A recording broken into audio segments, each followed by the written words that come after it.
तो फ्रेंड्स, आज मैं मुंबई डिवीज़न के अंतर्गत कंडक्ट करवाए गए टेक्नीशियन 3 के पेपर्स के सॉल्यूशन देखेंगे। इसलिए वीडियो के लास्ट तक बने रहे एवं वीडियो पसंद आए तो वीडियो को लाइक एवं चैनल को सब्सक्राइब करना ना भूलें। चलिए शुरू करते हैं। सबसे पहले देखेंगे कि यह पेपर सेंट्रल रेलवे के अंतर्गत जो मुंबई डिवीज़न आते हैं वहाँ पर टेक्नीशियन 3 पोस्ट के लिए पेपर कंडक्ट हुआ था, जो कि रैंकर कोटा के अंतर्गत CNW डिपार्टमेंट के अंतर्गत पेपर कंडक्ट हुआ था। एग्ज़ाम डेट की अगर बात करें तो 9 जनवरी 2021 को ये पेपर कंडक्ट हुआ था। इसमें अगर बात करें नंबर ऑफ क्वेश्चंस की तो इसमें टोटल 110 प्रश्न पूछे गए थे, जिसमें कैंडिडेट को केवल और केवल 100 प्रश्न का जवाब देना था। जिसमें के लिए कैंडिडेट की अगर बात करें तो इसके लिए कैंडिडेट को पूरे 2 घंटे का समय दिया गया था। साथ ही साथ इस पेपर में मैक्सिमम जो मार्क्स रखे गए थे वो 100 रखे गए थे। और इसके अलावा अगर बात करें तो इस पेपर के अंतर्गत 1/3 नेगेटिव मार्किंग का भी प्रावधान इस पेपर के अंतर्गत किया गया था। आगे चलिए देखते हैं कि इस पेपर के अंतर्गत कौन कौन से प्रश्न पूछे गए थे। सबसे पहले अगर प्रश्न की अगर बात करें यहाँ पर तो पूछा गया था what is the smallest prime number, यानी सबसे छोटी अभाज्य संख्या कौन सा है। क्योंकि आप जानते हैं कि प्राइम नंबर अभाज्य संख्या जो होता है वो केवल और केवल एक और वह स्वयं से सेल्फ से वह डिविजिबल होता है। तो यहाँ पर हम बात करें नंबर प्राइम नंबर्स की तो प्राइम नंबर्स 2 हो सकता है, 3 हो सकता है, 5 हो सकता है, 7, इसी प्रकार आगे बढ़ते जाता है, जो कि केवल और केवल एक और खुद से डिविजिबल होता है। तो यहाँ पर सबसे छोटा स्मॉलेस्ट प्राइम नंबर पूछा गया था। तो इस केस में 2 इसका 2 हो गए, यानी ऑप्शन नंबर यहाँ पर डी इसका सही उत्तर हो जाएगा। 2 सबसे स्मॉलेस्ट प्राइम नंबर होता है, जिसको इवन स्मॉलेस्ट प्राइम नंबर भी आप बोल सकते हैं। नेक्स्ट प्रश्न की अगर बात करें यहाँ पर तो 3 × 2 + 2 × 5 × 3 डिवाइडेड बाई 6 + 3 यहाँ पर दिया गया, जिसका यहाँ पर वैल्यू निकालना है। तो यहाँ पर अगर बात करें कि 3 × 2 + 2 × 5 × 3/6 दिया गया है +3 दिया गया है यहाँ पर। तो यहाँ पर 2 और 3 को जब मल्टीप्लाई करेंगे तो 6 आ जाएगा, तो इसको यहाँ से कट कर दे। फिर यहाँ पर आपका 3 × 2 का 6 निकल कर आएगा, फिर यहाँ पर +5 हो जाएंगे, फिर +3। जब सारे को जब ऐड करेंगे तो 6 + 5 11 +3 14 आपका टोटल वैल्यू निकल कर आएगा इस इक्वेशन का। तो यहाँ पर ऑप्शन नंबर की अगर बात करें तो यहाँ पर ऑप्शन नंबर बी इसका 14 सही उत्तर हो जाएगा।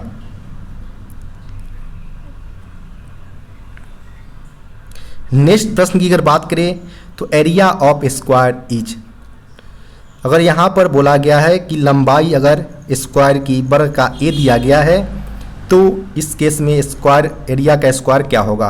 क्योंकि आप जानते हैं कि एरिया यानी वर्ग की चारों भुजाओं सेम होता है, जिसमें ए इसका लेंथ दे दिया गया, यानी चारों का लेंथ हमारा ए आ जाएगा। यहाँ पर हमसे एरिया पूछा गया है तो एरिया सीधे सीधे ए × ए यानी ए स्क्वायर होता है। यहाँ पर अगर ऑप्शन नंबर की बात करें तो ऑप्शन नंबर ए इसका सही उत्तर हो जाएगा, ए स्क्वायर। नेक्स्ट प्रश्न की अगर बात करें यहाँ पर तो नेक्स्ट जो प्रश्न पूछे गए हैं what is the square root of 3025, यानी 3025 का यहाँ पर स्क्वायर रूट पूछा गया है। यानी ऐसा मल्टीपल खोजना है जिसको 2 बार सेम मल्टीपल अगर करते हैं तो उसका स्क्वायर रूट निकल कर आएगा। तो आप यहाँ पर अगर बात करें हम कि 55 × 55 अगर करते हैं आप तो यहाँ पर इसका वैल्यू 3025 निकल कर आएगा। जब आप इसको स्क्वायर से बाहर करेंगे तो इस यहाँ पर 55 इसका सही उत्तर होगा 55, जो कि ऑप्शन नंबर डी में दिया गया है। तो यहाँ पर ऑप्शन नंबर डी इसका सही उत्तर हो जाएगा 55। नेक्स्ट प्रश्न की अगर बात करें यहाँ पर विच is the smallest number divisible by 2, 3 और 4, यानी 2, 3 और 4 से पूर्णतः विभाजित होने वाले सबसे छोटी संख्या यहाँ पर कौन सा होगा। यहाँ पर स्मॉलेस्ट नंबर पूछा गया है प्रश्न के अंतर्गत। स्मॉलेस्ट नंबर यानी यहाँ पर हमको एलसीएम निकालना है, यानी लीस्ट कॉमन फैक्टर, वैसा संख्या जो छोटा भी हो और तीनों जो यहाँ पर 2 3 4 दिया गया उससे डिविजिबल भी हो, वैसा संख्या यहाँ पर निकालना है। तो 2 3 4 का आप एलसीएम यहाँ पर निकाल ले। जैसे यहाँ पर एलसीएम निकालेंगे तो यहाँ पर आपका 2 3 मल्टीप्लाई बाई 2 इस तरह से आप मल्टीप्लाई कर दें तो टोटल यहाँ पर आपका 12 निकल कर आएगा, जो कि सबसे छोटा नंबर भी होगा और 2 3 4 से यह डिविजिबल होगा। तो यहाँ पर जो सही उत्तर होगा 12 हो जाएगा, यानी ऑप्शन नंबर सी इसका सही उत्तर होगा। नेक्स्ट प्रश्न की अगर बात करें तो which one of the following is a bad thermal conductor, यानी निम्नलिखित में से कौन सा बुरा उष्मा परिचालक यानी बैड थर्मल कंडक्टर है। तो बैड थर्मल कंडक्टर की अगर बात करें यहाँ पर 4 ऑप्शन में से तो एल्युमिनियम हमारा कंडक्टर के तौर पर काम करता है, कॉपर भी करता है और सिल्वर भी करता है। लेकिन बैड थर्मल कंडक्टर की अगर बात करें तो ग्लास इसका सही उत्तर हो जाएगा, ऑप्शन नंबर सी यहाँ पर सही उत्तर होंगे। इसके अलावा भी बैड थर्मल कंडक्टर की कैटेगरी में हमारा वुड यानी लकड़ी हमारा आते हैं, फिर हमारा रबर को भी आप ले सकते हैं, और एक हमारा इसके अलावा भी हो सकता है वैक्स यानी जो मोम हमारा होता है वो भी बैड थर्मल कंडक्टर की कैटेगरी में आते हैं। तो यहाँ पर जो 4 एग्जाम्पल्स है वो सारे के सारे जैसे कि हमारा ग्लास, वुड और रबर और वैक्स ये सारे हमारे बैड थर्मल कंडक्टर के रूप में होते हैं, और यहाँ पर ऑप्शन नंबर सी इसका सही उत्तर होगा।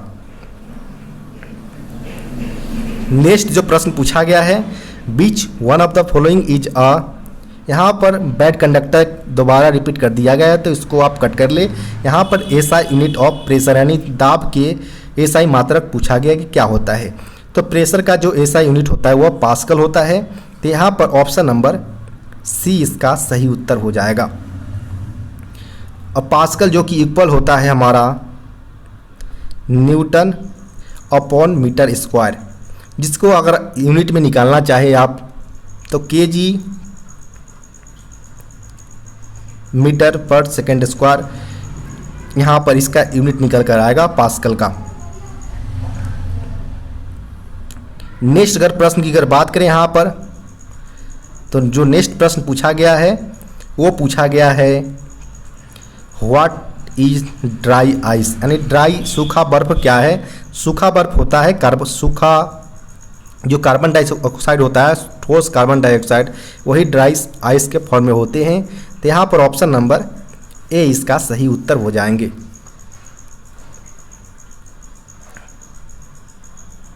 नेक्स्ट जो प्रश्न पूछे गए हैं 1 horse power is equivalent to approximately, यानी एक अश्व शक्ति लगभग बराबर होते हैं 746 हॉर्स पावर के, यानी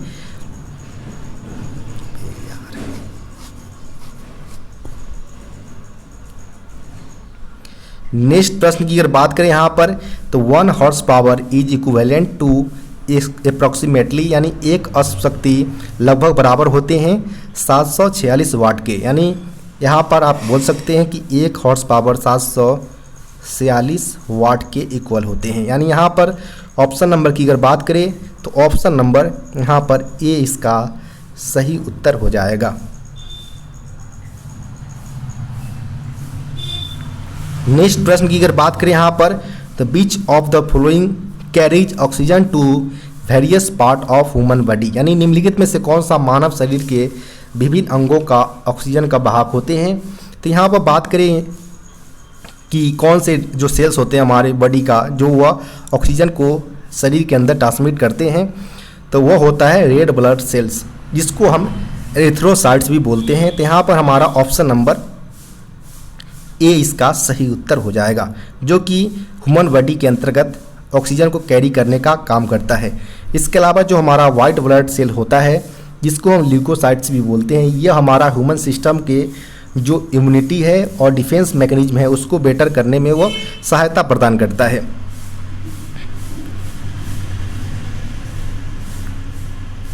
नेक्स्ट अगर प्रश्न की अगर बात करें यहाँ पर तो what is the reason for formation of mirage in desert, यानी मरुस्थल में मरीचिका या मृत तृष्णा बनने का मुख्य कारण क्या हो सकता है।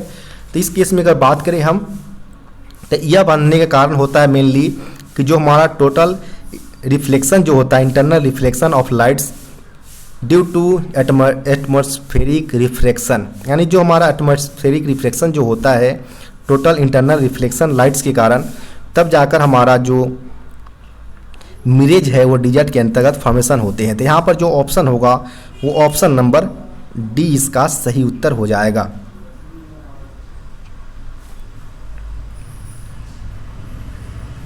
नेक्स्ट अगर प्रश्न की अगर बात करें यहाँ पर, तो which national park is located in Maharashtra, यानी महाराष्ट्र के अंतर्गत कौन सा राष्ट्रीय उद्यान स्थित है। तो यहाँ पर बात करें नेशनल पार्क की जो महाराष्ट्र के अंतर्गत स्थित हो, तो वो हमारा संजय गांधी नेशनल पार्क है। तो यहाँ पर जो सही उत्तर होगा वो ऑप्शन नंबर डी इसका सही उत्तर हो जाएगा। इसके अलावा बात करें कान्हा नेशनल पार्क की, तो कान्हा नेशनल पार्क जो कि मध्य प्रदेश के अंतर्गत स्थित है। पेरियार नेशनल पार्क जो कि केरल या कर्नाटक आप बोल सकते हैं, केरल के अंतर्गत सिचुएटेड है। वही काजीरंगा नेशनल पार्क असम के अंतर्गत है, तो इसको आप याद रख सकते हैं। नेक्स्ट जो प्रश्न पूछे गए थे, who was the first prime minister of India, यानी भारत के पहले प्रधानमंत्री जो थे वो थे जवाहरलाल नेहरू। यहाँ पर जो सही उत्तर होगा वो ऑप्शन नंबर ए इसका सही उत्तर हो जाएगा। नेक्स्ट जो प्रश्न है, हु डिस्कवर्ड बैक्टीरिया, यानी जीवाणु का खोज कौन किया था। तो एंटोनी वन लुएनहॉक जो थे वैज्ञानिक, उन्होंने जीवाणु की खोज किए थे, यानी बैक्टीरिया को डिस्कवर करने में काम किए थे। तो यहाँ पर ऑप्शन नंबर ए इसका सही उत्तर हो जाएगा। इन्होंने 1676 के अप्रोक्स इन्होंने बैक्टीरिया का डिस्कवर किया था। नेक्स्ट प्रश्न की अगर बात करें यहाँ पर, तो which of the following disease is non communicable in nature, यानी निम्नलिखित में से कौन सा बीमारी असंक्रामक प्रवृत्ति की है। यानी यहाँ पर नॉन कम्युनिकेबल नेचर में होना चाहिए, तो वो होता है कैंसर। तो यहाँ पर ऑप्शन नंबर जो होगा वो ऑप्शन नंबर डी इसका सही उत्तर हो जाएगा। इसके अलावा जितने भी है वो कम्युनिकेबल इन नेचर होते हैं। नेक्स्ट अगर प्रश्न की बात करें यहाँ पर, तो which of the following is not one of the division of central railway, यानी जो सेंट्रल रेलवे का इसमें कौन सा डिवीजन नहीं आते वो यहाँ पर पूछा गया है। तो सेंट्रल रेलवे के अंतर्गत मेनली मुंबई, भुसावल, पुणे, सोलापुर और नागपुर डिवीजन, यानी टोटल 5 डिवीजन सेंट्रल रेलवे के अंतर्गत आता है, जिसमें यहाँ पर नागपुर दिया ही गया है। पुणे और सोलापुर ये तीनों सेंट्रल रेलवे के अंतर्गत आने वाले डिवीजन्स है, लेकिन बड़ोदरा जो डिवीजन्स है वो वेस्टर्न रेलवे WR के अंतर्गत आता है। तो यहाँ पर जो सही उत्तर होगा ऑप्शन नंबर डी इसका सही उत्तर हो जाएगा। नेक्स्ट प्रश्न की अगर बात करें यहाँ पर, तो 1 kilometre is equal to dash centimetre. यहाँ पर बात करें तो 1 किलोमीटर जो होता है वो इक्वल टू 1000 मीटर के इक्वल्स होते हैं, और 1 मीटर जो होता है वो 100 सेंटीमीटर के इक्वल होते हैं। तो इस प्रकार आप बात करें हम, तो 1 किलोमीटर जो इक्वल होगा 1/5 टाइम 0, यानी 10,000 सेंटीमीटर के इक्वल होंगे, जो कि ऑप्शन नंबर की अगर बात करें 10 लाख सेंटीमीटर के यहाँ पर हो जाएगा, जो कि ऑप्शन नंबर सी में दिया गया है। तो यहाँ पर ऑप्शन नंबर सी इसका सही उत्तर हो जाएगा। नेक्स्ट प्रश्न की अगर बात करें, तो which Indian hockey players birthday celebrated as national sports day, यानी किस भारतीय हॉकी खिलाड़ी का जन्म दिवस राष्ट्रीय खेल दिवस के तौर पर मनाया जाता है। तो इसमें जो सही उत्तर होगा वो हो जाएगा मेजर ध्यानचंद, यानी मेजर ध्यानचंद के बर्थडे पर यहाँ पर नेशनल स्पोर्ट्स डे के तौर पर सेलिब्रेट किया जाता है। तो यहाँ पर ऑप्शन नंबर सी इसका सही उत्तर हो जाएगा, जिसको प्रत्येक वर्ष अगर बात करें नेशनल स्पोर्ट्स डे की, तो यह 29 अगस्त को प्रत्येक वर्ष सेलिब्रेट किया जाता है नेशनल स्पोर्ट्स डे के तौर पर। नेक्स्ट प्रश्न की अगर बात करें यहाँ पर, the title of Deshbandhu is related to, यानी देशबंधु की उपाधि से संबंधित कौन है? तो देशबंधु का जो टाइटल दिया गया था वो दिया गया था चित्रेंद्र दास को। तो यहाँ पर ऑप्शन नंबर जो होगा वो ऑप्शन नंबर डी इसका सही उत्तर हो जाएगा, जो कि एक इंडियन फ्रीडम फाइटर भी थे, पॉलिटिकल एक्टिविस्ट भी थे, साथ ही साथ वह इंडियन इंडिपेंडेंस मूवमेंट के दौरान लॉयर का भी काम किए थे, और इसके अलावा वह स्वराज पार्टी के संस्थापक के लीडर के तौर पर भी वह कार्यरत थे। तो यहाँ पर वो सारी इनकी उपलब्धियाँ थे जिसके कारण उनको देशबंधु की उपाधि दिया गया था। नेक्स्ट प्रश्न की अगर बात करें तो after how many years does the national census take place, यानी राष्ट्रीय जनगणना कितने वर्ष के पश्चात कराए जाते हैं? तो यह 10 ईयर्स के इंटरवल पर नेशनल एंड राष्ट्रीय जनगणना करवाए जाते हैं। यहाँ पर ऑप्शन नंबर ए इसका सही उत्तर हो जाएगा, 10 वर्ष के अंतराल पर। नेक्स्ट जो प्रश्न है, coaching stock accident involving human lifes inquiry by, यानी कोचिंग स्टॉक दुर्घटना जिसमें मानव की हानि शामिल हो उसकी जांच CRS यानी कमिश्नर ऑफ रेल सेफ्टी के द्वारा कंडक्ट करवाए जाते हैं, जो कि मिनिस्ट्री ऑफ सिविल एविएशन के अंतर्गत आते हैं। यहाँ पर ऑप्शन नंबर बी CRS का सही उत्तर हो जाएगा।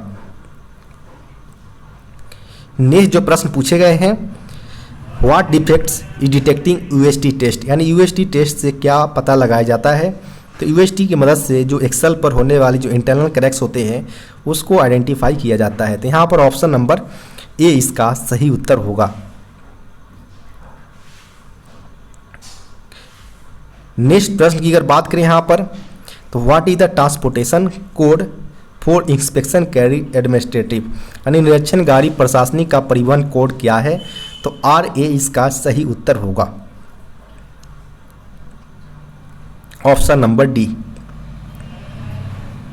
नेक्स्ट प्रश्न की अगर बात करें यहाँ पर, तो where is rail coach factory RCF is situated, यानी रेल डिब्बा कारखाना RCF कहाँ स्थित है? तो यह कपूरथला पंजाब के अंतर्गत स्थित है। तो यहाँ पर ऑप्शन नंबर बी इसका सही उत्तर हो जाएगा। इसके अलावा रायबरेली में MCF यानी मॉडर्न कोच फैक्ट्री स्थित है। पटियाला में PLW यानी पटियाला लोकोमोटिव वर्क्स स्थित है, जहाँ पर लोकोमोटिव्स के काम होते हैं, बनाए जाते हैं। वहीं यहाँ पर वाराणसी में BLW यानी बनारस लोकोमोटिव वर्क्स, जो कि वाराणसी के अंतर्गत है, यहाँ पर लोकोमोटिव्स बनाए जाते हैं। नेक्स्ट प्रश्न की अगर बात करें यहाँ पर, तो dash is the unit of hardness, यानी डैश कठोरता का इकाई है। तो यूनिट ऑफ हार्डनेस की अगर बात करें तो BHN इसका सही उत्तर होगा, जिसका फुल फॉर्म होता है Brinell hardness number. Brinell hardness number, जिसको शॉर्ट फॉर्म में BHN भी बोला जाता है, जो कि यूनिट ऑफ हार्डनेस होता है। यहाँ पर ऑप्शन नंबर ए इसका सही उत्तर हो जाएगा। नेक्स्ट प्रश्न की बात करें तो how many unions territories are there in India, यानी भारत में केंद्र शासित प्रदेश की संख्या कितना है वर्तमान के अंतर्गत? तो इसमें यहाँ पर पूछे गए हैं। तो नंबर ऑफ यूनियन टेरिटरी की अगर बात करें भारत के अंतर्गत, तो करेंटली में टोटल 8 यूनियन टेरिटरी है। तो यहाँ पर सही उत्तर जो होगा वो ऑप्शन नंबर सी इसका सही उत्तर होगा। इसमें अगर बात करें अंडमान व निकोबार द्वीप समूह है, सेकेंड हमारा चंडीगढ़ है, थर्ड की अगर बात करें जिसमें दादर और नागर हवेली है, और इसी के अंतर्गत 26 जनवरी 2020 को दमन और दीव को भी इंक्लूड कर दिया गया है। साथ ही साथ दिल्ली जो कि यूनियन टेरिटरी के अंतर्गत आता है, लक्षद्वीप, पुदुचेरी, जम्मू और कश्मीर और लद्दाख, जिसको 31 अक्टूबर 2019 को 370 आर्टिकल को हटाने के बाद बनाया गया था। यानी टोटल 8 की संख्या में यूनियन टेरिटरीज भारत के अंतर्गत अभी वर्तमान में है। यहाँ पर ऑप्शन नंबर सी इसका सही उत्तर हो जाएगा। नेक्स्ट जो प्रश्न पूछे गए हैं, through which the weight of the body is transferred on trolley in ICF coach, यानी ICF कोच में ट्रॉली पर बॉडी का वेट किसके द्वारा ट्रांसफर किया जाता है? तो वह साइड मिरर के माध्यम से किया जाता है। यहाँ पर ऑप्शन नंबर सी इसका सही उत्तर हो जाएंगे। नेक्स्ट जो प्रश्न है, the minimum permissible buffer height above rail level to the centre of buffer is, यानी रेल स्तर से बफर के केंद्र तक का न्यूनतम अनुमेय परमिसिबल बफर ऊंचाई पूछा गया है। तो जो मैक्सिमम होता है वह 1105 mm होता है और मिनिमम अगर पूछा जाता है तो यह 1030 mm होते हैं। तो यहाँ पर आपसे मिनिमम पूछा गया था, तो मिनिमम में यहाँ पर जो सही उत्तर होगा वो ऑप्शन नंबर डी 1030 mm हो जाएगा सही उत्तर। नेक्स्ट प्रश्न की अगर बात करें यहाँ पर, तो enhanced proof load of draw gear and screw coupling is, यानी ड्रॉ गियर और स्क्रू कपलिंग का इनहेज्ड प्रूफ लोड कितना होता है वो यहाँ पर पूछे गए हैं। तो पहले यह 70 टन था जिसे इंक्रीज करके 75 टन कर दिया गया है। तो यहाँ पर जो सही उत्तर होगा वो ऑप्शन नंबर ए इसका सही उत्तर हो जाएगा।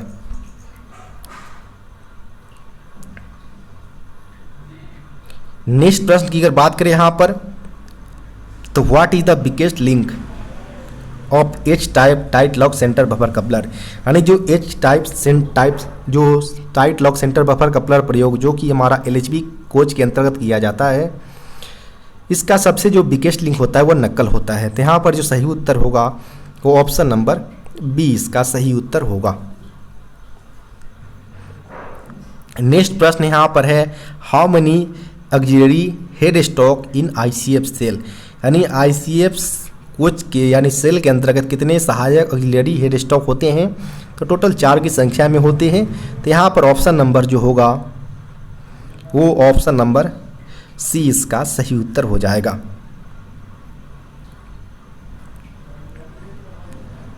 नेक्स्ट जो प्रश्न पूछे गए हैं, permissible variation in wheel tread diameter for 4 wheeled trolley on same axle broad gauge coach while turning the wheel, यानी जब चक्के को टर्निंग किया जाता है उस समय 4 व्हील वाले जो हमारा ट्रॉली वाले एक ही धुरी पर जो हमारे चक्की के व्यास में विविधताएं होते हैं वो कितना होता है।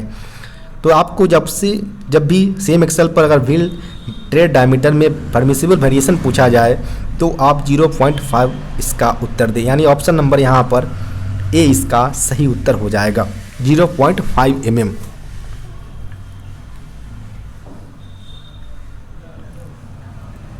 नेक्स्ट जो प्रश्न पूछे गए हैं, the axle load of AC coaches is, यानी AC कोचेज का एक्सल लोड कितना होता है।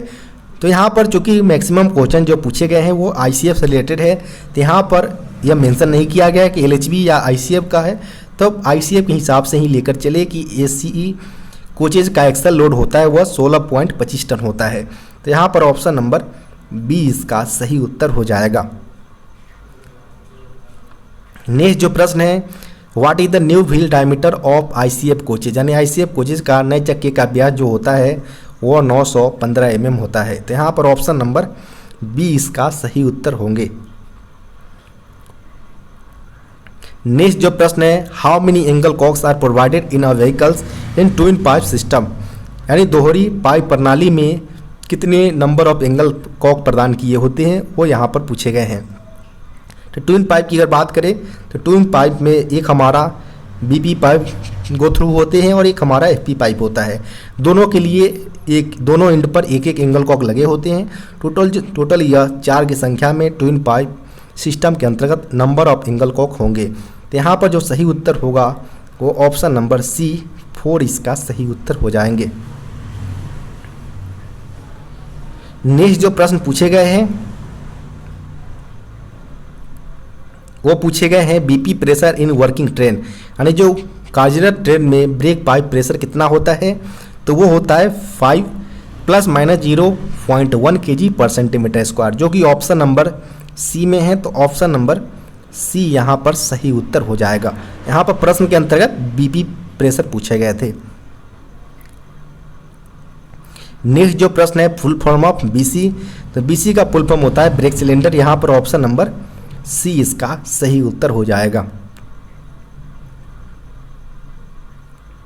नेक्स्ट जो प्रश्न पूछे गए हैं, when brake is manually released by quick release valve the which pressure will be vent out, यानी जब QRV के द्वारा मैनुअल रूप से ब्रेक रिलीज किया जाता है तो कौन सा प्रेशर बाहर आता है। तो यह हो जाएगा कंट्रोल रिजर्वायर का प्रेशर मैनुअल रिलीज करने पर बाहर आते हैं। तो यहाँ पर ऑप्शन नंबर डी इसका सही उत्तर होगा। नेक्स्ट जो प्रश्न पूछे गए हैं, in coaching train auxiliary reservoir is charge to, यानी कोचिंग ट्रेनों के अंतर्गत ऑक्सिलरी रिजर्वायर टैंक कितने केजी प्रेशर से चार्ज होते हैं। तो जब भी आप यहाँ पर कोचिंग ट्रेन के बारे में पूछा गया जो कि ट्विन पाइप सिस्टम पर बेस्ड होते हैं, जो ऑक्सिलरी रिजर्वायर होते हैं वो फीड पाइप के जरिए चार्ज किया जाता है जो कि 6 केजी का प्रेशर का होता है। तो यहाँ पर 6 KG pressure option number B इसका सही उत्तर हो जाएगा।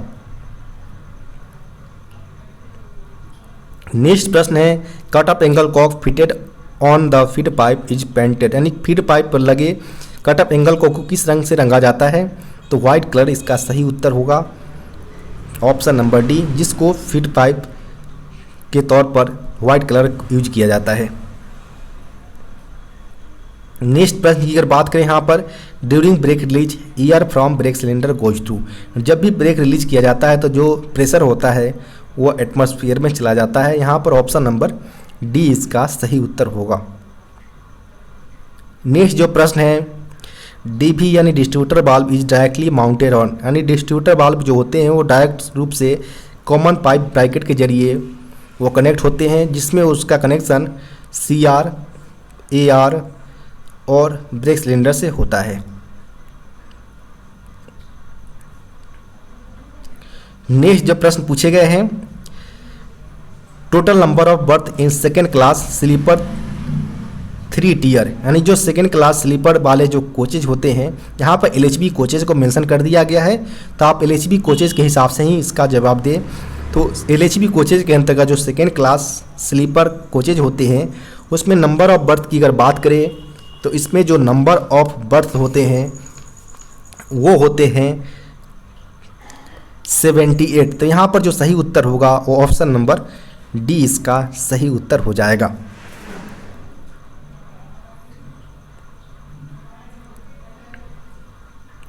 नेक्स्ट जो प्रश्न पूछे गए हैं, 16 bar of ICF coach consist of, यानी जो ICF कोचेज का जो 16 बार होता है वो किस शेप में कंसिस्ट होता है। तो इसका सही उत्तर होगा जेड सेक्शन में, ऑप्शन नंबर ए इसका सही उत्तर होगा। नेक्स्ट प्रश्न है, what is the amount of the oil per side period in ICF coaches, यानी ICF कोचेज में जो ऑयल प्रयोग किए जाते हैं वो साइड पीरियड के अंदर कितने अमाउंट में होते हैं। तो वो होता है 2.5 लीटर्स, ऑप्शन नंबर सी इसका सही उत्तर होगा। नेक्स्ट प्रश्न है, what is the oil level in dashboards, dashboard में ऑयल लेवल का स्तर होता है 40 mm तक। यहाँ पर ऑप्शन नंबर बी सही उत्तर होंगे। नेक्स्ट जो प्रश्न पूछे गए हैं, biodigester tank of biotoilets has dash tempers, यानी जो बायोटॉयलेट्स के जो बायोडाइजेस्टर टैंक्स होते हैं उसमें जो नंबर ऑफ चैम्बर्स होते हैं वो होते हैं टोटल 6 की संख्या में होते हैं। तो यहाँ पर ऑप्शन नंबर सी इसका सही उत्तर होगा।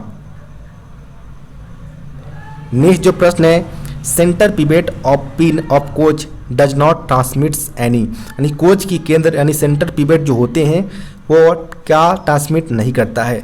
तो जो सेंटर पिवेट होते हैं वो केवल और केवल ट्रैक्टिव फोर्स और ब्रेकिंग फोर्स को ट्रांसमिट करते हैं, या कोच की लोड को ट्रांसमिट नहीं करता है। तो यहाँ पर ऑप्शन नंबर ए इसका सही उत्तर हो जाएगा। नेक्स्ट प्रश्न की अगर बात करें यहाँ पर, तो which type brake system external slack adjuster have been eliminated, यानी किस प्रकार की ब्रेक प्रणाली में बाहरी स्लैग एग्जिस्टर को हटा दिया गया है। तो यहाँ पर जो पुराने वाले सिस्टम थे वहाँ पर ACV का प्रयोग किया जाता था कोचेज के अंतर्गत, लेकिन वर्तमान में जो ICF कोचेज का यूज किया जाता है वो इंटरनल बिल्ड जो हमारा स्लैग एग्जिस्टर होता है उसके तौर पर यूज किया जाता है, जिस कारण जो हमारा बाहरी जो एक्सटर्नल स्लैग एग्जिस्टर है उसको एलिमिनेट कर दिया गया है। तो केवल या BMBC के अंतर्गत किया गया, यानी बोगी माउंटेड ब्रेक सिलेंडर के अंतर्गत। तो यहाँ पर जो सही उत्तर होगा वो ऑप्शन नंबर ए इसका सही उत्तर होगा।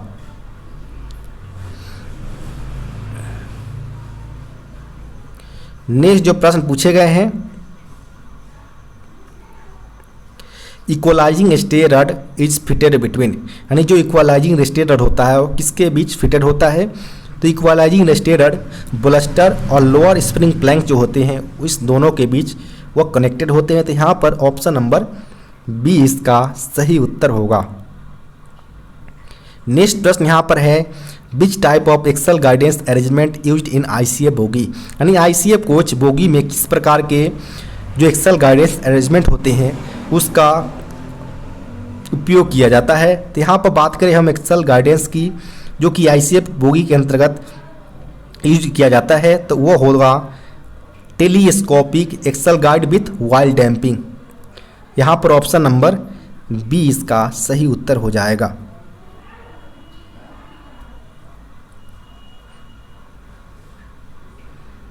नेक्स्ट जो प्रश्न पूछे गए हैं, LHB coach wheels are provided with what type of bearing, यानी एलएचबी कोचों के पहियों में किस प्रकार के बियरिंग का उपयोग किया जाता है?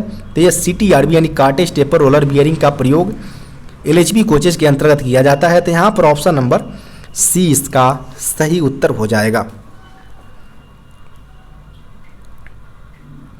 नेक्स्ट जो प्रश्न पूछे गए हैं, in air brake coach passenger emergency alarm बाल्ब और passenger emergency alarm signal device is connected to branch pipe of, यानी एयर ब्रेक कोच में जो पैसेंजर इमरजेंसी अलार्म बाल्ब लगे होते हैं और इमरजेंसी डिवाइस वो किस पाइप ब्रांच पाइप से कनेक्टेड होता है? तो वो ब्रेक पाइप यानी बीपी पाइप से कनेक्टेड होते हैं, जहाँ से प्रेशर ड्रॉप होने पर वह कार्यरत होते, फिर उसको रिसेट करने पर वह रिसेट भी हो जाते हैं। तो यहाँ पर ऑप्शन नंबर बी इसका सही उत्तर होगा। नेक्स्ट जो प्रश्न पूछे गए हैं, passenger emergency alarm signal device are mounted on the, यानी जो यात्री आपातकालीन अलार्म सिग्नल डिवाइस होते हैं वो कहाँ पर लगे होते हैं? तो यह प्रश्न जो है वो बेस्ड है आईसीएफ कोचेज पर मेनली। तो इसका जो सही उत्तर होगा कि passenger emergency alarm signal device वाले जो कहाँ पर माउंटेड होते हैं तो वह इंड पैनल पर होते हैं। तो यहाँ पर ऑप्शन नंबर सी इसका सही उत्तर हो जाएगा। नेक्स्ट प्रश्न की अगर बात करें यहाँ पर, तो नेक्स्ट जो प्रश्न पूछे गए हैं, full form of ACP. ACP का फुल फॉर्म होता है alarm chain pulling. Option number C इसका सही उत्तर हो जाएगा। नेक्स्ट जो प्रश्न है, what is the free height of 16.25 ton axle box spring, यानी 16.25 टन वाले एक्सल बॉक्स स्प्रिंग की जो फ्री हाइट होता है वो कितना होता है? तो यहाँ पर मेनली जो 16.25 टन वाले होते हैं वो यूज किए जाते हैं एसी कोच के तौर पर। तो वो यहाँ पर आप ध्यान रखिए कि ये प्रश्न जो पूछा गया है वो आईसीएफ बेस्ड जो एक्सल बॉक्स स्प्रिंग होते हैं उससे रिलेटेड पूछा गया है, जिसका एक्सल लोड होता है एसी कोच के लिए वो 16.25 टन होता है। उसमें एक्सल बॉक्स स्प्रिंग लगे होते हैं, उसका फ्री हाइट पूछा गया है जो कि होता है 375 mm यानी 375 mm। यहाँ पर ऑप्शन नंबर सी इसका सही उत्तर हो जाएगा। इसके अलावा अगर बात करें 13 टन जो कि नॉन एसी के लिए यूज किया जाता है, इसका जो एक्सल बॉक्स स्प्रिंग का फ्री हाइट होता है वो होता है 360 mm। नेक्स्ट जो प्रश्न पूछे गए हैं, what is the colour code of C group coil spring is, यानी जो सी ग्रुप के कॉइल स्प्रिंग होते हैं उसका कलर कोड क्या होता है? तो ए ग्रुप का जो कलर कोड होता है वो होता है हमारा येलो कलर का यूज किया जाता है। बी में यूज किया जाता है ऑक्सफोर्ड ब्लू, और सी ग्रुप के जो कॉइल स्प्रिंग होते हैं वो ग्रीन कलर के यूज किए जाते हैं। तो मेनली 3 ग्रुप कॉइल के कलर कोड का यूज किया जाता है कॉइल स्प्रिंग के लिए। तो यहाँ पर आपसे प्रश्न में ग्रुप सी के लिए पूछा गया था, तो यह ग्रीन कलर का कलर कोड हो जाएगा। अगर बात करें ऑप्शन नंबर की, तो ऑप्शन नंबर यहाँ पर सी इसका सही उत्तर होगा।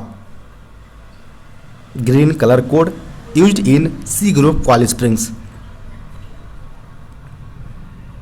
नेक्स्ट जो प्रश्न पूछे गए हैं, what is the name means of WSP, and WSP का मतलब होता है व्हील स्लाइडिंग प्रोटेक्शन डिवाइस, जो कि व्हील को स्कीड होने से बचाते हैं और LHP के अंतर्गत लगा होता है। इसके अगर पार्ट्स की बात करें तो speed sensor, phonic wheel, micro processor, pressure switch और डंप वाल्व लगे होते हैं, जिसको अलग अलग यहाँ पर स्पीड सेंसर जो कि स्पीड फोनिक व्हील से काउंट करके वह माइक्रो प्रोसेसर को भेजता है। फिर उसी बेसिस पर प्रेशर स्विच जो है वो एक्टिवेट होते हैं और वो डंप वाल्व को अपना सिग्नल भेजता है, जिससे वो व्हील को स्किड होने से बचाते हैं। नेक्स्ट अगर प्रश्न की बात करें यहाँ पर, the number of brake cylinder fitted in a coach having bogie mounted brake system, यानी जो बोगी माउंटेड ब्रेक सिस्टम होते हैं यहाँ पर कोच से पूछा गया है, तो कोच का ध्यान रखें, यानी BMBC में नंबर ऑफ ब्रेक सिलेंडर पूछा गया है। तो पर ट्रॉली यानी पर ट्रॉली 2 की संख्या में ब्रेक सिलेंडर पर बोगी लगा होता है। वहीं बात करें पर कोच 0.4 हो जाएगा। जिसकी अगर बात करें यहाँ पर तो ऑप्शन नंबर सी यहाँ पर सही उत्तर हो जाएगा। पर कोच टोटल 4 की संख्या में ब्रेक सिलेंडर BMBC के अंतर्गत प्रयोग किए जाते हैं। जिसका अगर बात करें तो यह 8 इंच के डाया वाले ब्रेक सिलेंडर यूज किए जाते हैं। नेक्स्ट प्रश्न की बात करें यहाँ पर, तो piston stroke of bogie mounted brake cylinder of a coach, यानी कोच वाले जो bogie mounted brake system cylinder का जो पिस्टन स्ट्रोक होता है वो होता है 32 mm, यानी 32 mm का इसके पिस्टन स्ट्रोक होते हैं। ऑप्शन नंबर बी इसका सही उत्तर होंगे। नेक्स्ट जो प्रश्न पूछे गए हैं, braking distance of LHB coach from a speed of 160 kmph, 160 kilometre की गति पर चल रहे LHB कोच को ब्रेकिंग दूरी कितना होता है। तो ब्रेकिंग डिस्टेंस अगर वो 160 किलोमीटर पर आवर से हो तो 1200 मीटर का डिस्टेंस कवर करने में लगेंगे उसको रोकने में। यहाँ पर ऑप्शन नंबर सी इसका सही उत्तर हो जाएगा। नेक्स्ट जो प्रश्न पूछे गए हैं, how many speed sensor have been provided in LHB coaches, यानी LHB कोचों में कितने स्पीड सेंसर लगे होते हैं।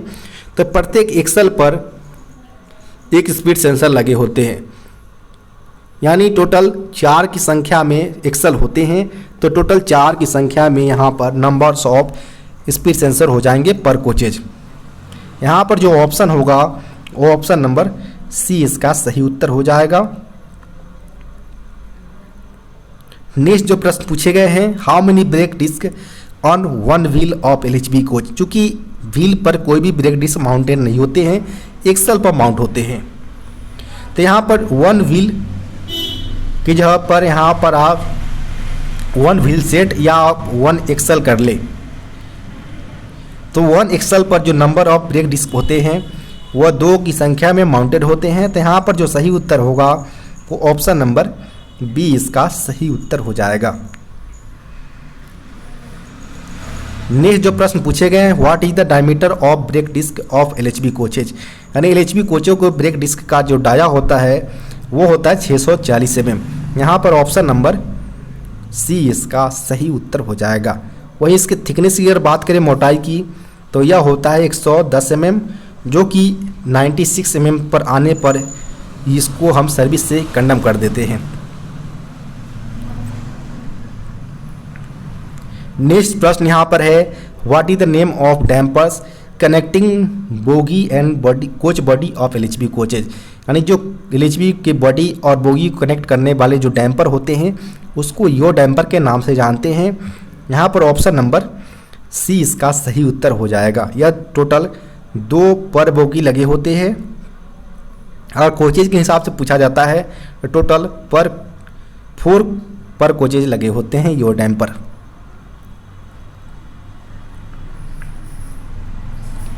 नेक्स्ट अगर प्रश्न की बात करें यहाँ पर तो soft schedule 2 of LHB coach is done, यानी LHB कोचों का सॉफ्ट शेड्यूल 2 कितने अंतराल पर कराए जाते हैं। तो या 3 ईयर्स या 12 लाख किलोमीटर जो भी पहले हो उस बेसिस पर कराए जाते हैं। तो यहाँ पर ऑप्शन नंबर डी इसका सही उत्तर हो जाएंगे। नेक्स्ट जो प्रश्न है, what is the purpose of dump वाल, यानी डंप वाल का उद्देश्य क्या है। तो डंप वाल का उद्देश्य होता है कि सारे एक्सल के स्पीड को एक अप्रोक्सीमेट सेम रखा जाए, साथ ही साथ व्हील को स्किड होने से बचाना भी होता है। तो यहाँ पर ए और बी दोनों सही होना चाहिए। तो ऑप्शन नंबर यहाँ पर D A and B both इसका सही उत्तर हो जाएगा।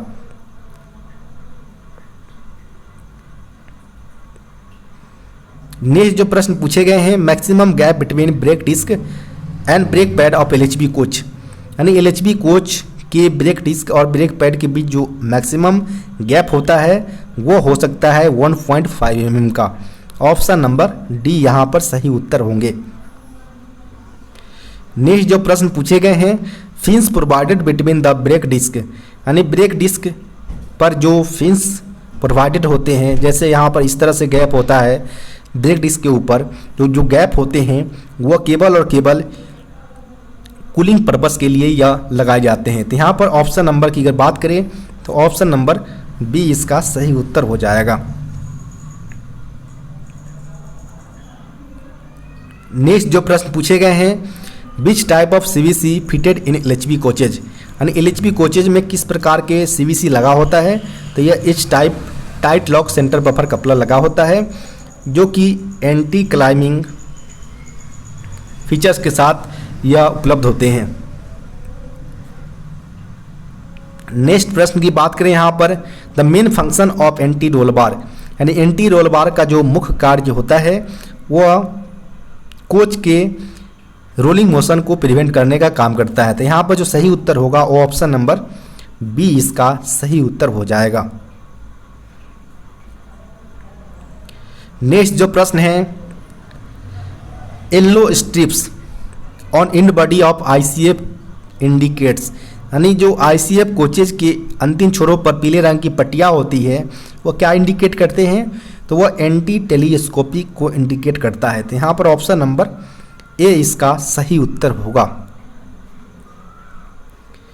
नेक्स्ट जो प्रश्न पूछे गए हैं, rehabilitation of coaching stock is carried out between, यानी कोचिंग स्टॉक का रिहेबिलिटेशन कितने अंतराल पर कराए जाते हैं, तो वो 12 से 15 ईयर्स के अंतराल पर कोचेज का रिहेबिलिटेशन करवाए जाते हैं। यहाँ पर ऑप्शन नंबर बी इसका सही उत्तर हो जाएगा। नेक्स्ट जो प्रश्न पूछे गए हैं, what is the periodicity for IOH, यानी intermediate overhauling of ICF coaches, यानी ICF कोचेज का इंटरमीडिएट ओवरहॉलिंग कितने अंतराल पर कराए जाते हैं, तो IOH जो होते हैं वो 9 महीने के अंतराल पर कराए जाते हैं। यहाँ पर ऑप्शन नंबर ए सही उत्तर हो जाएगा।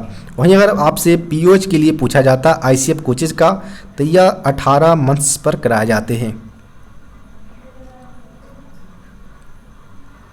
नेक्स्ट जो प्रश्न पूछे गए हैं, permissible variation in wheel tread diameter on same trolley of broad gauge wagon, यानी मालगाड़ियों के बीच सेम ट्रॉली पर परमिसिबल व्हील डायमीटर में वेरिएशन कितना होता है वो पूछा गया है।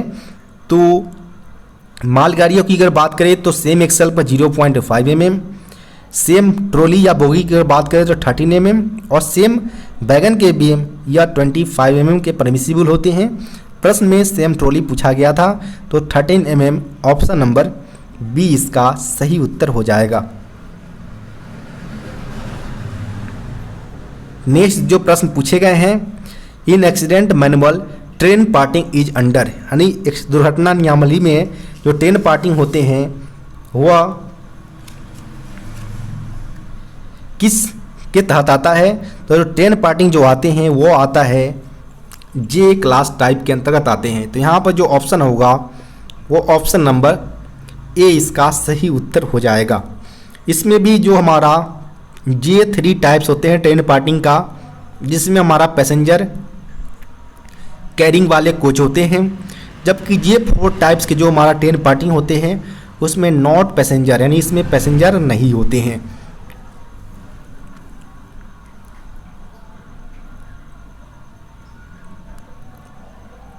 नेक्स्ट जो प्रश्न पूछे गए हैं, newly built BLC container wagons first POH periodicity, यानी नए बने BLC कंटेनर वैगन का पहला पीरियोडिक ओवरहॉलिंग कितने अंतराल पर कराए जाते हैं, तो यह 6 वर्ष के अंतराल पर कराए जाते हैं। तो यहाँ पर ऑप्शन नंबर सी इसका सही उत्तर हो जाएगा।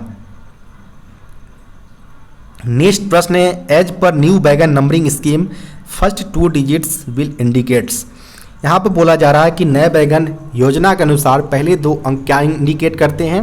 क्योंकि आप जानते हैं कि जो नए वैगन नंबरिंग स्कीम है वो टोटल 11 डिजिट्स के होते हैं, जिसमें पहला और दूसरा अंक वो टाइप ऑफ बैगन यानी जो बैगन बॉक्सेन है या बीसीएन है किस प्रकार के टाइप्स के हैं वो उसको इंडिकेट करते हैं। जबकि थर्ड और फोर्थ डिजिट्स जो होते हैं वह रेलवे को इंडिकेट करता है कि वह एनसीआर का है या डब्ल्यूआर का है। पाँचवें और छठे अंक की अगर बात करें तो वह मैन्युफैक्चर ईयर को इंडिकेट करता है। अगर कोई बैगन 2018 में बना हो तो उसके लिए कोड 18 रखा जाएगा। इसके अलावा 7 से लेकर 7, 8, 9, 10 जो डिजिट्स होते हैं वह इसके सीरियल नंबर को इंडिकेट करते हैं। जबकि 11वां डिजिट्स जो होते हैं उसके चेक डिजिट्स को इंडिकेट करता है, जिसके मदद से बैगन के नंबर जो 11 अंक के होते हैं उसको करेक्टनेस होने का हम जांच कर सकते हैं। यहाँ पर प्रश्न में जो पूछा गया था वह फर्स्ट 2 डिजिट्स पूछा गया था जो कि टाइप ऑफ बैगन को इंडिकेट करेंगे। तो यहाँ पर जो सही उत्तर होगा वो ऑप्शन नंबर बी इसका सही उत्तर हो जाएगा। Type of wagon first 2 digits will indicates. Next प्रश्न है what is an integrated portion of the axle, यानी एक्सेल का एकीकृत इंटीग्रेटेड जो हिस्सा होता है उसे हम जर्नल बोलते हैं। ऑप्शन नंबर यहाँ पर सी सही उत्तर हो जाएंगे।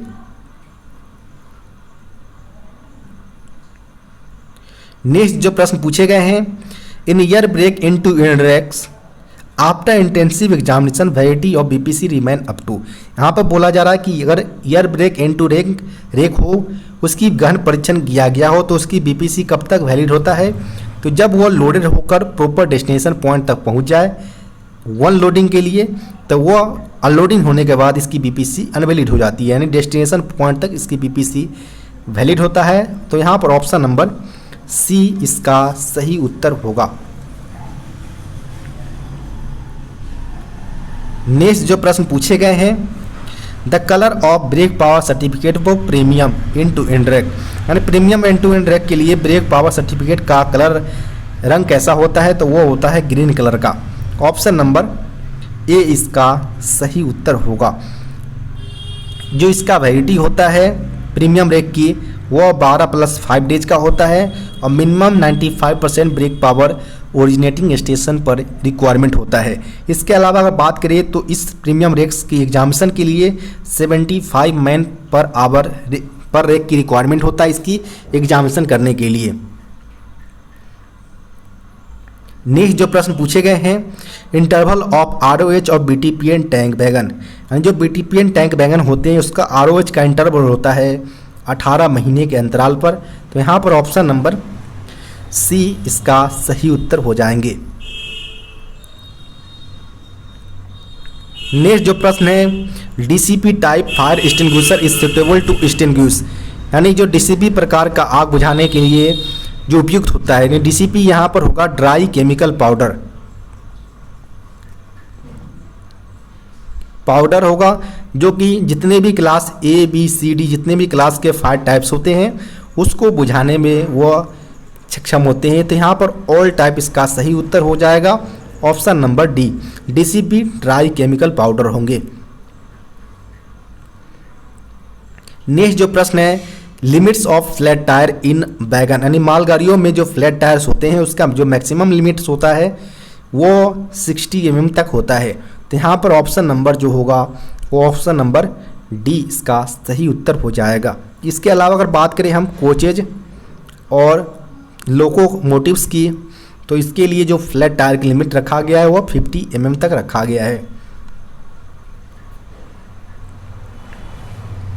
नेक्स्ट जो प्रश्न पूछे गए हैं which part is not used in ICF trolley, यानी आईसीएफ ट्रॉली में किस भाग का उपयोग नहीं किया जाता है। तो डैशपोर्ट है, डैशपोर्ट का प्रयोग किया जाता है। साइड पियर भी एक पार्ट्स है और शॉक एब्जर्वर भी होते हैं, लेकिन ड्रैग लिंक कोई पार्ट्स नहीं होता है। तो यहाँ पर आपसे प्रश्न पूछा गया था कि कौन सा पार्ट्स यूज नहीं किया जाता है, तो इसका सही उत्तर option number D drag links कोई पार्ट्स नहीं होते हैं आईसीएफ ट्रॉली के अंतर्गत। नेक्स्ट प्रश्न यहाँ पर है in passenger train the diameter of brake pipe and feed pipe, यानी यात्री ट्रेनों के अंतर्गत जो ब्रेक पाइप और फीड पाइप होते हैं उसका व्यास होता है 25 mm 25 mm। Option number B इसका सही उत्तर होगा। नेक्स्ट प्रश्न है how many automatic twist locks use in BLC wagon, यानी BLC वैगन में कितने स्वचालित ट्विस्ट लॉक का उपयोग किया जाता है। तो इसका सही संख्या हो जाएगा 8 की संख्या में पर कार यूज किए जाते हैं, यानी एक यूनिट में टोटल 5 कार होते हैं जिसमें 2A कार और 3B कार लगे होते हैं, जिसमें प्रत्येक कार के ऊपर 8 ATL लगे होते हैं ऑटोमेटिक ट्विस्ट लॉक। तो यहाँ पर ऑप्शन नंबर बी इसका सही उत्तर हो जाएगा। जिसको अगर बात करें हम यहाँ पर तो लॉक करने के लिए 600 kg का फोर्सेस का रिक्वायरमेंट होता है, वहीं अनलॉक करने के लिए 1000 kg के जो वेट फोर्सेस होते हैं उसका रिक्वायरमेंट होता है ATL को अनलॉक करने के लिए।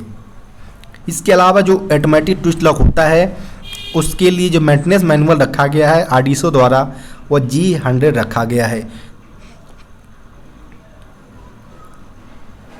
नेक्स्ट जो प्रश्न है axle capacity of BOXN R wagon is dash tons, यानी बॉक्सन आर वैगन के लिए जो एक्सल टन कैपेसिटी रखा गया है वो कितना रखा गया है, तो वो 22.9 टन होता है बॉक्सन आर वैगन का एक्सल लोड कैपेसिटी। तो यहाँ पर ऑप्शन नंबर सी इसका सही उत्तर हो जाएगा। जब भी बॉक्सन वैगन कुछ टाइम पीरियड के बाद जो वो क्रोजन हो जाते हैं यानी जंग लग जाते हैं तो उनको प्रॉपर रिहेबिलिटेशन और अपग्रेडेशन के लिए वर्कशॉप भेजा जाता है जहाँ पर उसकी रिहेबिलिटेशन की जाती है और उसमें जो बॉक्सन वैगन जो हमारा होता है जो कि माइल्ड स्टील का बना होता है जिसको कन्वर्ट करके हमारा स्टेनलेस स्टील का प्रयोग करके इसको बॉक्सन आर में कन्वर्ट किया जाता है, जिसमें जो हमारा जो थिकनेस वगैरह है जो हमारा शीट्स की उसमें भी काफ़ी सारे अपग्रेड किया जाता है। तो उसको कन्वर्ट करने के बाद हमारा बॉक्सन आर को मैन्युफैक्चर किया जाता है जिसका एक्सल लोड जो होता है वो 22.9 टन होते हैं।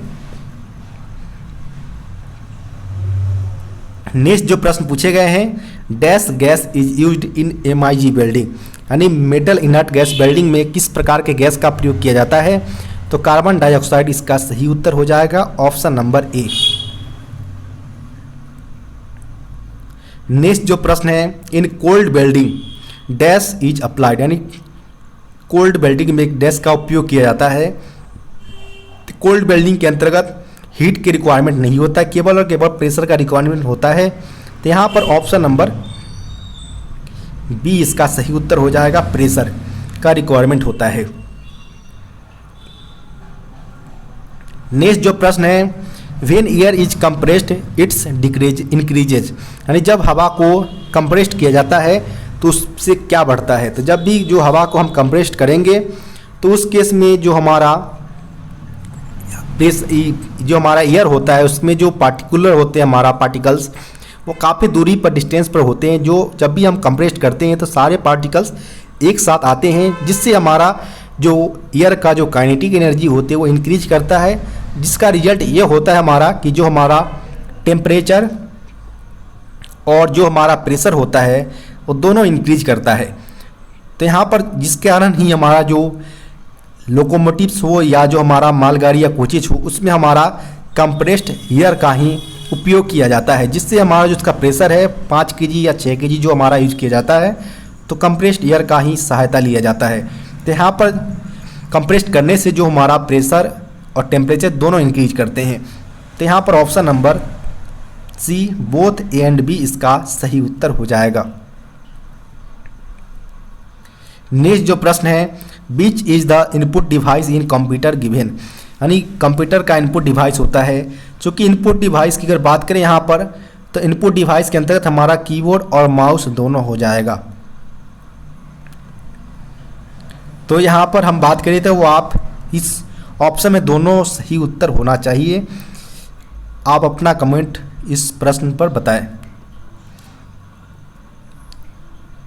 नेक्स्ट प्रश्न की अगर बात करें यहाँ पर तो decibel is the unit to measure, यानी जो यहाँ पर बोला जा रहा है कि डेसिबल मापने की एक इकाई है तो साउंड की यूनिट होता है डेसिबल। तो यहाँ पर ऑप्शन नंबर बी इसका सही उत्तर हो जाएंगे। नेक्स्ट जो प्रश्न पूछे गए हैं with the increase in preventive maintenance cost breakdown maintenance cost dash. यहाँ पर बोला जा रहा है कि जो हमारा प्रिवेंटिव मेंटेनेंस लागत में अगर वृद्धि के साथ साथ ब्रेक डाउन रख रखाव लागत में क्या इफेक्ट पड़ेगा, वो इंक्रीज करेगा या डिक्रीज करेगा।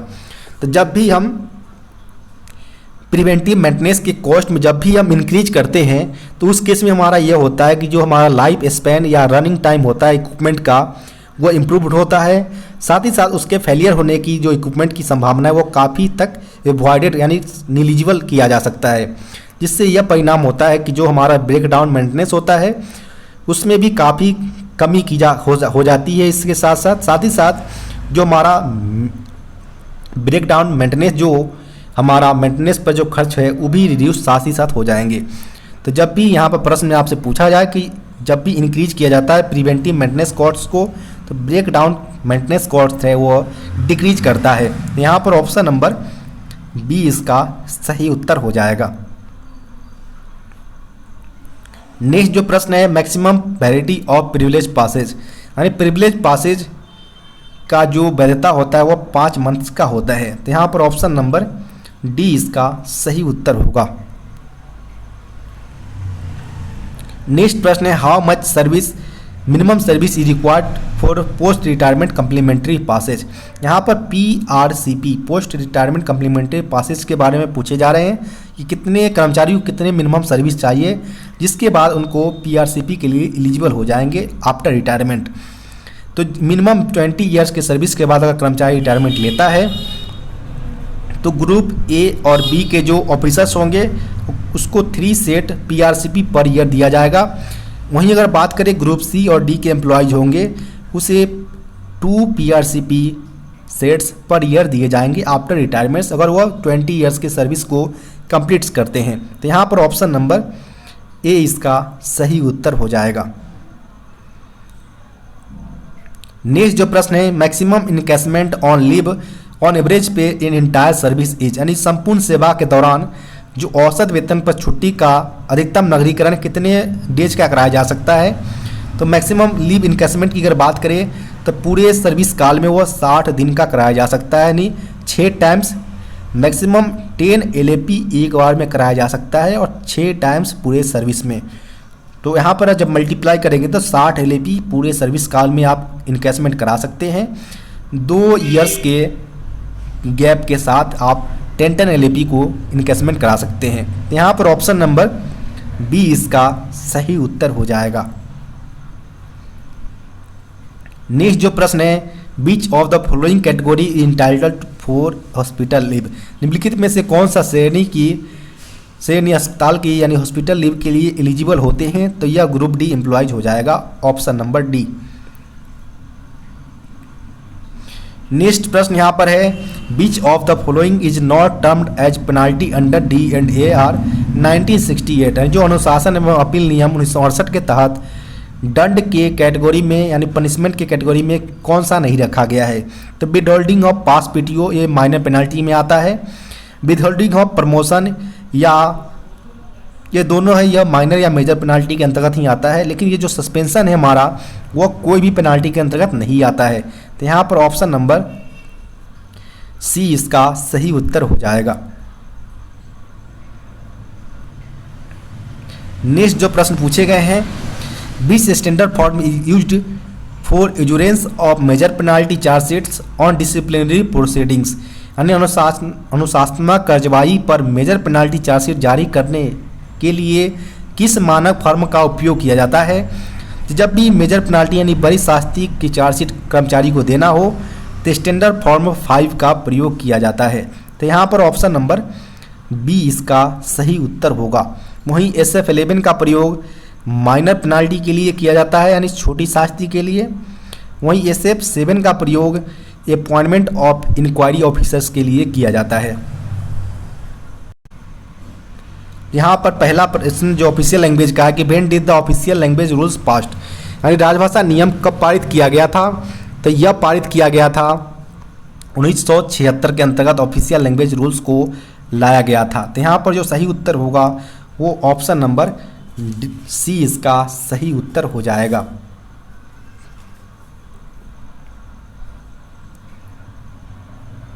नेक्स्ट जो प्रश्न है the committee on official language consist of dash members from Lok Sabha, यानी राजभाषा संबंधी समिति में लोकसभा के जो मेंबर्स होते हैं उसका संख्या कितना होता है।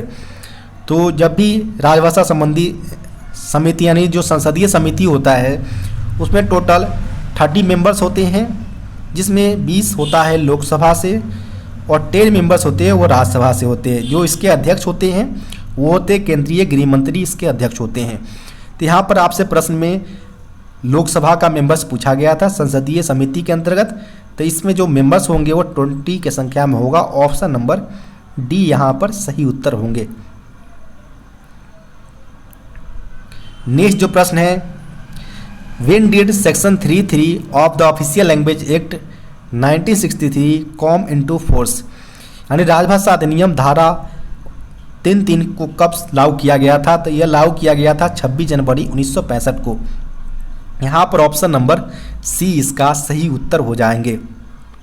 इसके अंतर्गत अगर बात करें हम सेक्शन 33 के, तो इसके अंतर्गत टोटल 14 डॉक्यूमेंट्स को मेंशन किया गया है, जो कि हिंदी एंड इंग्लिश दोनों में होना चाहिए। और इसकी रिस्पॉन्सिबिलिटी जो साइनिंग अथॉरिटी ऑफिसर्स होंगे उसकी जिम्मेवारी होगा कि इसके जो 14 डॉक्यूमेंट्स मेंशन किए गए हैं इससे रिलेटेड कोई भी डॉक्यूमेंट्स अगर जारी किया जाता है तो बाइलिंगुअल फॉर्मेट में जारी किया जाए। नेक्स्ट प्रश्न की अगर बात करें यहाँ पर, तो who is the chairman of central Hindi committee, यानी केंद्रीय हिंदी समिति के अध्यक्ष कौन होते हैं। तो यह होते हैं प्रधानमंत्री यानी prime minister. Option number A इसका सही उत्तर हो जाएगा। नेक्स्ट प्रश्न की अगर बात करें यहाँ पर, तो at present how many subcommittees are there in the parliamentary committee on official language, यानी वर्तमान में राजभाषा संसदीय समिति जो है उसकी कितनी उप समितियाँ यानी कितनी सब कमिटीज वर्तमान में पार्लियामेंट्री कमेटी के अंतर्गत है। तो टोटल 3 सब कमिटीज है। तो यहाँ पर जो सही उत्तर होगा वो ऑप्शन नंबर बी 3 की संख्या में होगा। नेक्स्ट जो प्रश्न है, according to the official language rules in which regions Maharashtra comes, राजभाषा नियम के अनुसार महाराष्ट्र किस क्षेत्र के अंतर्गत आता है। तो महाराष्ट्र, गुजरात और पंजाब तीनों के बी यानी ख क्षेत्र के अंतर्गत आते हैं। तो यहाँ पर जो सही उत्तर होगा वो ऑप्शन नंबर बी यानी बी रीजन्स के अंतर्गत महाराष्ट्र स्टेट्स आते हैं। नेक्स्ट जो प्रश्न है, for the purpose of official language in how many regions the country is divided, यानी राजभाषा प्रयोजन के लिए देश को कितने क्षेत्रों में डिवाइड किया गया है। तो टोटल 3 रीजन्स में डिवाइड किए गए हैं। यहाँ पर ऑप्शन नंबर बी इसका सही उत्तर हो जाएगा। ए रीजन्स, बी रीजन्स और सी रीजन्स में as per official language India को डिवाइड किए गए हैं। नेक्स्ट प्रश्न की अगर बात करें यहाँ पर पूछे गए हैं, what is the amount of the prize first prize under the Lal Bahadur Shastri technical fundamental books writing cash award scheme, यानी जो हमारा Lal Bahadur Shastri technical fundamental book writing cash award scheme है उसके अंतर्गत कुछ अवार्ड दिए जाते हैं अलग अलग रैंक के लिए। और यह दिया जाता है टेक्निकल बुक्स जो ओरिजिनल राइटिंग होते हैं हिंदी फॉर्मेट में, उसके लिए यहाँ पर लाल बहादुर शास्त्री अवार्ड दिया जाता है। इसमें फर्स्ट प्राइज वाले को कितना अवार्ड दिया जाएगा, अमाउंट दिया जाएगा, वो यहाँ पर पूछे गए हैं। तो फर्स्ट रैंक वाले को 20,000 रुपये दिए जाते हैं इस अवार्ड के अंतर्गत, सेकेंड रैंक वाले को 10,000 रुपये और थर्ड रैंक वाले को 7,000 रुपये अमाउंट के तौर पर दिया जाता है। तो यहाँ पर आपसे प्रश्न में पूछा गया था फर्स्ट प्राइज वाले को, तो ऑप्शन नंबर डी 20,000 यानी 20,000 रुपये इसका सही उत्तर होगा। नेक्स्ट जो प्रश्न है, when was the official language rules amended, यहाँ पर राजभाषा नियम को कब संशोधित किया गया। तो राजभाषा नियम को पहली बार 1976 में पारित किया गया था, जिसका संशोधन 1987 में, फिर इसका संशोधन किया गया था 2007 के अंतर्गत, फिर 2011 में किया गया था। तो यहाँ पर ऑप्शन में देखेंगे तो ऑप्शन में एक 1987 दिया गया है, तो आपका उत्तर ए 1987 इसका सही उत्तर हो जाएगा। नेक्स्ट जो प्रश्न है, which sub committee of the parliamentary official language committee inspected ministry of railway, यानी रेलवे मंत्रालय का निरीक्षण संसदीय राजभाषा समिति की कौन सी उप समितियाँ करती है। तो टोटल आपने इसे पहले प्रश्न में देखा था कि total 3 sub committee parliamentary committee के अंतर्गत कार्यरत है, जिसमें यहाँ पर बोला जा रहा है कि मिनिस्ट्री ऑफ रेलवे को कौन सा सब कमेटी इंस्पेक्ट करेगी यानी जांच करेगा। तो जो सेकेंड सब कमेटी होता है पार्लियामेंट्री कमेटी का, वो रेलवे मिनिस्ट्री को इंस्पेक्ट करेगा यानी निरीक्षण करेंगे। तो यहाँ पर जो सही उत्तर होगा वो option number B second subcommittee हो जाएगा। आपको वीडियो कैसा लगा कमेंट बॉक्स में बताना ना भूलें, साथ ही साथ वीडियो को लाइक एवं चैनल को सब्सक्राइब करें। इसके अलावा आपके पास भी कोई ऐसा पेपर है जिसका आप सॉल्यूशन चाहते हो, डिस्क्रिप्शन बॉक्स में दिए गए व्हाट्सएप नंबर पर अपना पेपर भेज सकते हैं। धन्यवाद।